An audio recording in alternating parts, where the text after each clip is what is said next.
네, 우리나라의 방공식별구역 확대 발표에 대해 일본 정부는 국제법상 문제가 없다는 공식 입장을 밝혔습니다.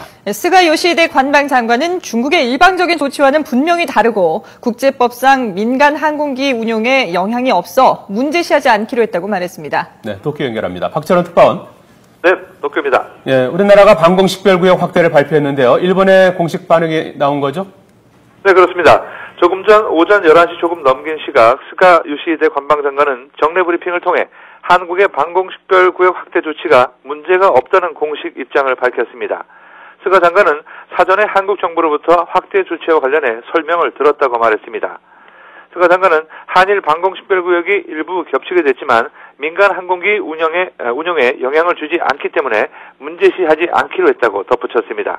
스가 장관은 이어 자국 영토인 센카쿠를 포함하는 방공식별구역을 일방적으로 설정하고 통과하는 민항기에 대해 사전 비행 계획을 내라고 하는 중국과는 근본적으로 다르다고 강조했습니다.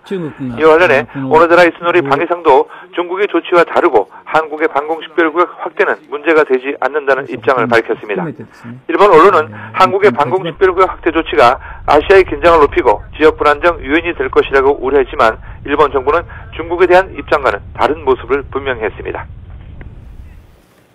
네, 그러면 앞으로 일본이 중국과 우리나라에 대한 대응을 별도로 하겠다, 이런 입장이라고 보면 될까요? 네, 그렇습니다. 일본 정부는 미 국무부가 사실상 용인하는 자세를 보이는 등 한국의 확대 조치 자체에 국제적으로 문제가 없다는 점을 확인한 것으로 전해지고 있습니다. 따라서 그만큼 시간이 걸렸고 만 하루가 지나서야 오늘 공식 입장이 나온 것으로 보입니다. 애초 일본 정부는 미일 공조에 엇박자가 났다고 판단하며 대응 수위를 올리는 것을 포함해 독자적인 대응 방안도 검토했던 것으로 알려지고 있습니다.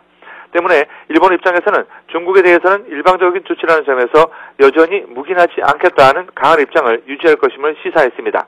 일본 정부는 그동안 물밑으로 우리 측에 재고를 요청하는 등 긴박하게 움직였지만 문제가 없다는 결론을 내리면서 한일 간 외교 마찰은 피할 수 있게 되었습니다. 지금까지 도쿄에서 YTN 박철원입니다.